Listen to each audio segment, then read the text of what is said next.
Hello बच्चों, ये next question bank जो है ना वो हीट ट्रांसफ़र का है।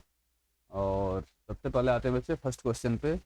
फर्स्ट क्वेश्चन में दे रखा है ना कि यहाँ पे इस तरीके का कंडक्टिंग वायर है या रॉड बोल लो। एरिया क्रॉस सेक्शन इस बार यूनिफॉर्म नहीं है, नॉन यूनिफॉर्म है। इस एंड का टेम्परेचर T1, इस एंड का टेम्परेचर T2। स्टेडी स्टेट की बात की है। स्टेडी स्टेट में जो रेट ऑफ हीट फ्लो होता है dQ/dt, dQ/dt होता है बच्चे -K × A × dT/dx। यहाँ से अगर आप dt/dx कैलकुलेट करोगे ना तो dt/dx हो जाएगा -1/k × A × dQ/dt। अब स्टेडी स्टेट में dQ/dt यानी rate of heat flow constant होगा, ये वैसे ही कांस्टेंट है, variable area of cross section. तो जो स्लोप होगा dt/dx this is proportional to -1/A। पहली बात तो स्लोप इस ग्राफ का नेगेटिव होगा। दूसरी बात, आगे जाने पे एरिया डिक्रीज करेगी, एरिया डिक्रीज करेगी तो स्लोप का मैग्नीट्यूड इंक्रीज करेगा, तो मोर नेगेटिव होता जाएगा। तो ये तो कांस्टेंट हो गया, ये लेस नेगेटिव हो रहा है, ये वाला मोर नेगेटिव हो रहा है, तो आंसर होगा बच्चे सी। ठीक ना, तो फर्स्ट क्वेश्चन का आंसर सी होगा। सेकंड पे आते हैं। सेकंड में इस तरीके का अरेंजमेंट दे रखा है, यहाँ से हीट आई, यहाँ का टेम्परेचर 100, यहाँ पे आई से तो टेम्परेचर 0 होगा। यहाँ का टेम्परेचर नहीं मालूम तो टी ले लो। सबसे पहले तो टी कैलकुलेट करेंगे, तो जिस रेट से यहाँ पे करंट आ रही है, हीट आ रही होगी, उसी रेट से आगे भी जा रही होगी। यहाँ का dQ/dt इक्वल टू यहाँ का प्लस यहाँ का dQ/dt कितना है 200 कैलोरी पर सेकेंड इक्वल टू यहाँ का dQ/dt तो T1 - T2 अपन R। तो T1 का मतलब हो जाएगा T माइनस T2 का मतलब हो जाएगा 100 अपॉन इसका रेजिस्टेंस, रेजिस्टेंस होगा L/K इंटू एफ। L/K का मतलब 2K इंटू ए प्लस यहाँ का dQ/dt, तो यहाँ पे T है, यहाँ पे 0 है, तो T1 - T2 तो प्लस हो जाएगा T - 0 अपॉन इसका रेजिस्टेंस L/K इंटू ए। तो लेंथ हो जाएगा L अपॉन में हो जाएगा K/2 इंटू ए। यहाँ से बाकी सब वैल्यू पुट करके सॉल्व करेंगे तो टेम्परेचर आ जाएगा T, शायद 880 आता है, एक बार कैलकुलेट करके देख लेना। 880 आना चाहिए अगर मैं सही हूँ तो, ठीक ना। यहाँ से टेम्परेचर T आ गया। अब पूछा है कि ये जो आइस है कितने टाइम में मेल्ट करेगी, तो जो इस इधर हीट जा रही होगी वही हीट इस आइस को मिलेगी। तो यहाँ का dQ/dt इक्वल टू आइस का dQ/dt, यहाँ का dQ/dt होगा T1 - T2/R, तो T - T2 का मतलब 0 अपॉन इस रॉड का रेजिस्टेंस L/K इंटू ए। K इंटू के का मतलब आएगा, के का मतलब K/2, तो 2 पर चला जाएगा इंटू ए इक्वल टू यहाँ का dQ/dt, तो आइस मेल्ट करेगी तो dm/dt इंटू एल होगा, यानी total mass upon total time into latent heat L. तो टी मालूम है, ये वैल्यू मालूम है, एम मालूम है, टाइम निकालना है, एल की वैल्यू मालूम है, पुट कर दो आंसर आ जाएगा। सॉल्व करोगे तो आएगा 40/3 मिनट, 40/3 मिनट, ठीक ना। अब आते हैं बच्चे नेक्स्ट क्वेश्चन पे। क्वेश्चन नंबर 3, रॉड की लेंथ दे रखा है L है, area of cross section A है, थर्मल कंडक्टिविटी इस बार वेरिएबल है। यहाँ पे रॉड ले लिया, एरिया ऑफ क्रॉस सेक्शन ले लिया बच्चे A, लेंथ है L। यहाँ से अगर इसमें पहली बात तो स्टेडी स्टेट में बात करेंगे, इस एंड का टेम्परेचर T1 है, इस एंड का टेम्परेचर ले लिया T2 है। जो रेट ऑफ हीट फ्लो होगा dQ/dt, ये हो जाएगा बच्चे -K into A into dt/dx, ठीक है ना। अब यहाँ पे क्या करना, dQ/dt यही करंट है, हीट करंट जिसको आप बोलते हो, यही कैलकुलेट करना है, heat current flowing through the rod. तो I dx को लेफ्ट में ले जाओ, तो I into D X equal to -K। K की वैल्यू कितनी है, अल्फा इंटू टी, एक बार पुट कर देते हैं, K into A into D T. K की वैल्यू पुट करो, I into D X equal to -K की जगह आएगा alpha into T into D T. अभी इसको इंटीग्रेट कर दो। स्टेडी स्टेट में आई करंट कांस्टेंट होगी, यहाँ से x डिस्टेंस की बात हो रही है, x पे। जब x की वैल्यू 0 है तो टेम्परेचर T1 है, x की वैल्यू L होगी तो टेम्परेचर T2 होगा। तो अगर x 0 है तो टेम्परेचर होगा बच्चे T1, और अगर x की वैल्यू लेंथ L के बराबर है तो टेम्परेचर क्या हो जाएगा T2। इस इक्वेशन को इंटीग्रेट कर देना, आंसर आ जाएगा I dx का इंटीग्रेशन x है, upper limit minus lower limit y into L होगा, तो माइनस अल्फा ये का इंटीग्रेशन आएगा बच्चे t²/2, लिमिट पुट कर देना, lower limit t1 upper limit t2, limit solve कर लो, यहाँ से करंट आई की वैल्यू आ जाएगी, ठीक ना। सॉल्व करेंगे तो आंसर आएगा बच्चे डी आंसर आएगा। अब आते हैं नेक्स्ट प्रॉब्लम पे। यहाँ पे इस हिस्से की लेंथ सवाल में पढ़ोगे तो अगर एल लेते हो ना, तो इस वाले हिस्से की लेंथ इसका ट्रिपल है, 3l होगा। जिस रेट से यहाँ का टेम्परेचर T1, यहाँ का टेम्परेचर है T2, यहाँ पे जो करंट होगी, करंट बोल लो, हीट सवाल में दिया है तो हीट H मान लो, ठीक है ना। तो फर्स्ट केस में जो करंट की वैल्यू होगी या हीट की वैल्यू होगी वो T1 माइनस T2/R होगी। तो temperature T1 minus T2 upon R, इन दोनों पॉइंट के बीच में R का मतलब R इक्विवेलेंट होगा।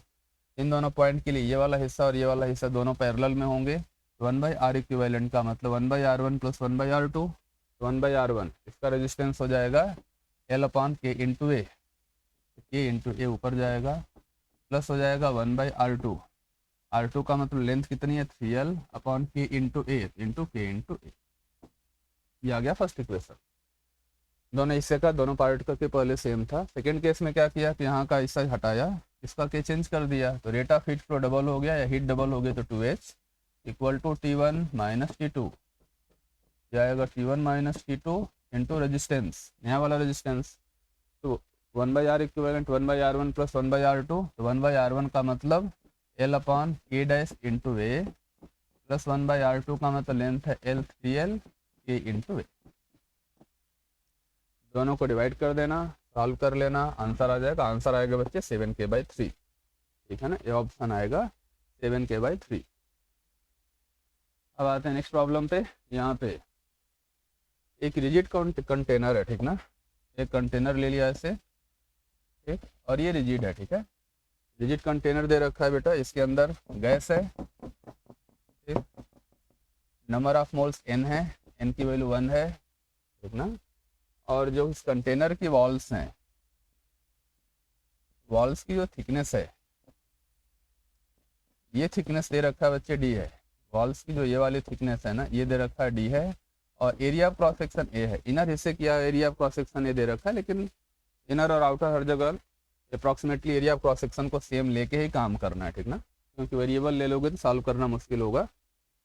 इनिशियली ये जो सराउंडिंग है, यहाँ का टेम्परेचर 2T0 है, ठीक, और इसके अंदर एयर नहीं है, इसमें भरी हुई है कोई गैस है, ठीक ना, ऑक्सीजन है, ठीक है, O2 है।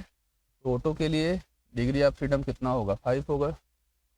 अब होगा कि बाहर का टेम्परेचर ज़्यादा है, अंदर का इनिशियल टेम्परेचर कितना था T0।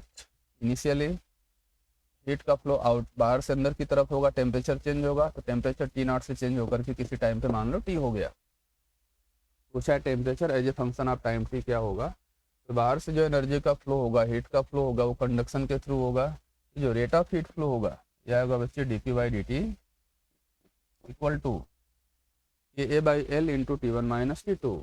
तो थर्मल कंडक्टिविटी के area cross section A upon L का मतलब D into T1 minus T2।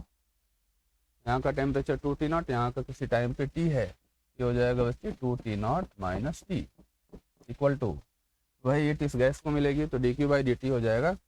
Container fixed है, रिजिड है, तो वॉल्यूम कांस्टेंट होगा, तो dQ/dt होगा बच्चे n into CV into dt/dt, n into CV into dt/dt। इसको अगर सॉल्व करते हो ना, तो आएगा K into A upon D into 2T0 minus T। Number of moles N1 है, CV की value F/2 into R, 5/2 into R होगा इंटू dt/dt। थोड़ा सा इसको अरेंज करते हैं, dt को लेफ्ट में लाओ, 2 ऊपर जाएगा, 5R नीचे आएगा, तो 2KA upon 5RD into dt equal to यहाँ पे आ जाएगा dt upon 2T0 minus T। दोनों साइड को इंटीग्रेट कर देना, T इक्वल टू 0 पे इनिशियल टेम्परेचर यहाँ पे T0 था, इसी टाइम T पे गैस का टेम्परेचर ले लिया, तो इंटीग्रेट कर देना, सॉल्व कर लेना, आंसर आ जाएगा। आंसर आते हुए चीज़ का फर्स्ट ए, ठीक है। अब आते हैं नेक्स्ट प्रॉब्लम पे। यहाँ पे सोलर रेडिएशन है, intensity of radiation is maximum around wavelength lambda.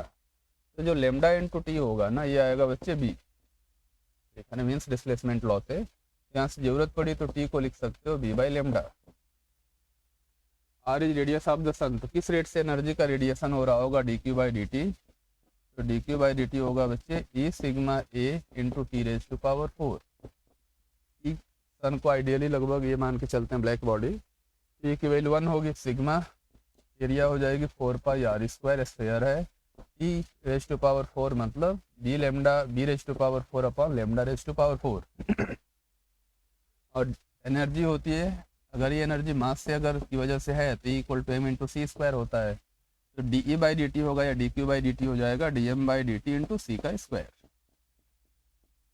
यहाँ से D M by D T calculate कर लेना, सी स्क्वायर को राइट में भेज देंगे, यह आ जाएगा sigma 4 pi R square B raise to power 4 upon lambda raise to power 4 C square. पूछा है D M by D T किसके प्रोपोर्शनल होगा, तो R square upon C square lambda raise to power 4, answer A, ठीक है। अब आते हैं नेक्स्ट प्रॉब्लम पे, अगर टेम्परेचर को 10% इंक्रीज कर दिया तो लेमडा एम कितने परसेंट डिक्रीज होगा, तो लेमडा इंटू टी कॉन्स्टेंट होगा, तो lambda into T equal to lambda dash into T dash, तो लेमडा इंटू टी 10% इंक्रीज कर दिया equal to lambda dash, T dash की वैल्यू होगी टी प्लस इसका 10%, तो टी का 10% करेंगे तो टी बाई 10, जो लेमडा डैश है लेमडा डैश आ जाएगा बच्चे 10/11 लेमडा, लेमडा डैश की वैल्यू आएगी 10/11 lambda. Percentage change in lambda पूछा है तो delta lambda by lambda into 100 होगा, तो डेल्टा लेमडा कम है तो लेमडा माइनस फाइनल लेमडा कम है तो इसको सब्ट्रैक्ट करेंगे, तो 10/11 इंटू लेमडा अपॉन में होगा लेमडा इंटू 100%, चेक कर लेना आएगा 9.1%, ठीक है।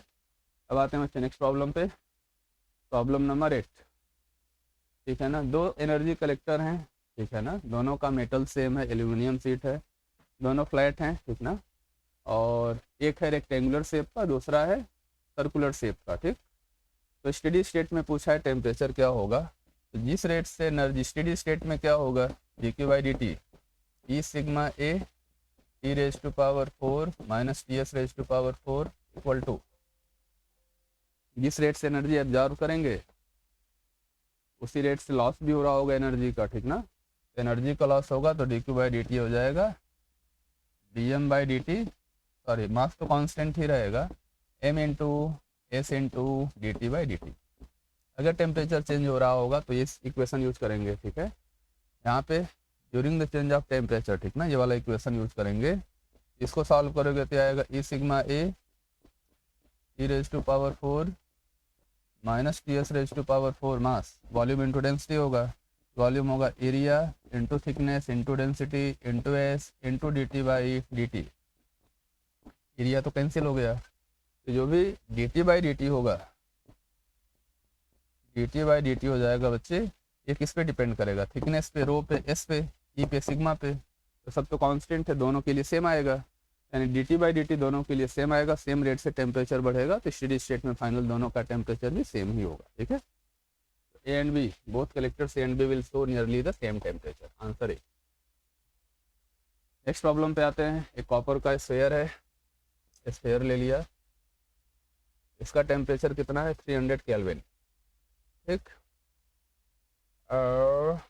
नहीं मेंटेन्ड चैम्बर का टेम्परेचर 300 केल्विन है, ठीक ना, 300 केल्विन, और इस स्फीयर के टेम्परेचर को कितना मेंटेन करना है 500 केल्विन पे, तो बाहर से हीट देना पड़ेगा, पावर, तो जो ये पावर सप्लाई होगी स्टेडी स्टेट की बात हो रही है, तो जो भी पावर इसको मिलेगी सारी की सारी पावर लॉस में चली जाएगी, पहले कितना पावर देना पड़ा 300 वाट, ये हो जाएगा E sigma area T raise to power 4 यानी 500 raise to power 4 minus T S raise to power 4 यानी 300 रेज टू पावर 4, ये इक्वेशन आएगा।